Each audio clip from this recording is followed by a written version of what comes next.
So, ayan yung kilay ko, guys. So, gusto kong ayusin kasi makalat na, mahaba na yung iba. Although yung ano ko, hindi masyado maitim kasi hindi masyado maitim, hindi mabuhok yung kilay ko. Kaya dati nagkikilay ako. Pero dahil sa nagbabasikleta na ako, hindi na maganda kasi syempre kakalat yung ginamit mo na ano sa kilay.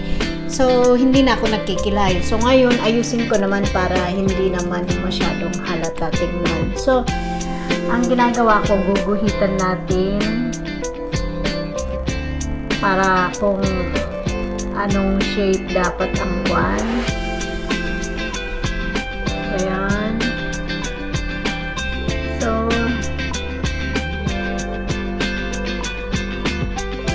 ayan, dapat ganyan siya. Pero dapat pantay, guys, ha? So, ganyan.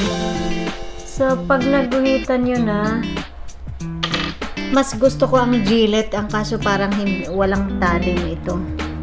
Try nga natin.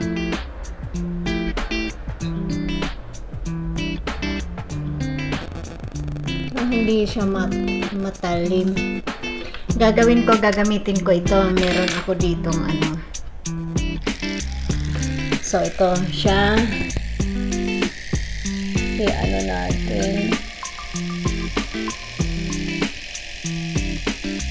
Pero tingnan nyo at nang hindi nyo masubrahan yung pag-ano.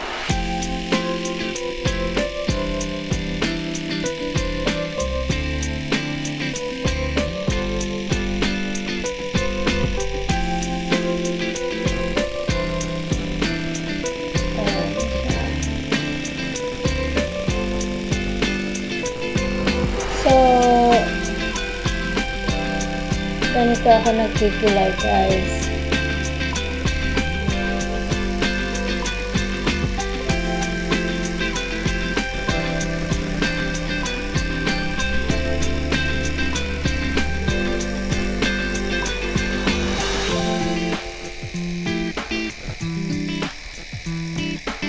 Ayan.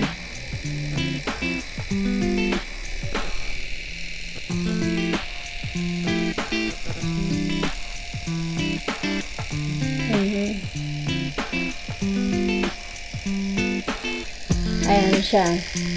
Kung makikita niyo siya, ayan.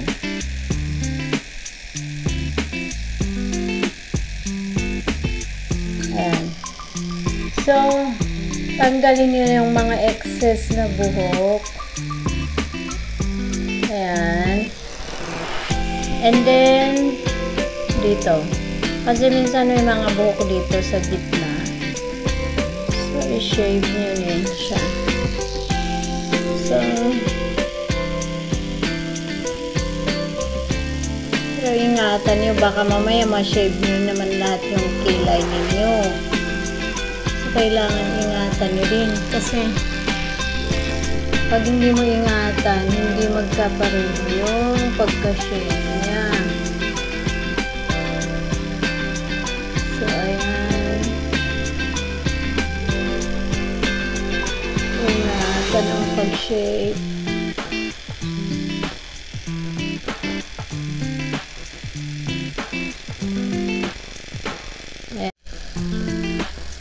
Ayan.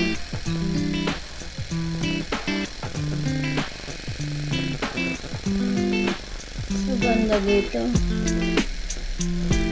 And then, sa baba.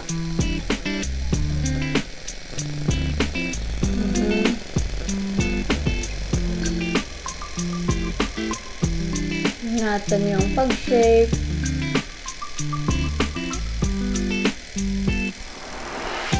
So, ayan. Tapos na, guys. Ang dali lang magkilay kung talagang interesado kang ayusin ang kilay mo.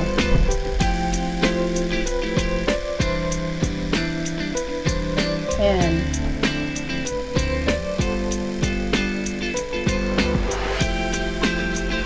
So, tapos na, guys.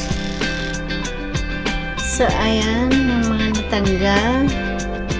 So, ayan guys, ang ginagawa ko sa kilay ko. And then, okay na ngayon. So, kung makikita nyo, wala na yung pakalat dito banda sa baba. Tsaka dito sa, excess yun. So, ganito lang. Kasimple ang pag-ahit ko sa kilay ko. Mas maganda din ang blade. Ang kaso nga lang, hindi na matalas ito. Gusto kong magpabili kasi wala dito eh. Kaya gusto kong magpabili sa Pilipinas. Oh. Kasi maganda kasi ito pagka about sa ahit. Magandang mag-ahit. Okay din naman to kasi kaso nga lang mas comfortable ako sa ahit na yan. So, eto guys, kasimple ang ginagawa ko sa kilay ko. And then, ang gagawin nyo guys is anuhan nyo para i-shape nyo, para makita nyo yung shape niya. Or kung talagang magaling kayong pwede rin naman nagdiretso nyo. Kasi ako minsan pagka tinatamad akong magguhit-guhit, idiretso ko. Pero kailangan syempre tingnan nyo at ng pantay din ang pagkaguhit nyo, ay pagkaahit nyo. So yun lang guys, kasimple guys. So, pakilike nyo ang videos na to and then comment kayo kung nagustuhan nyo o hindi okay sa inyo o baka mas magaling pa kayo.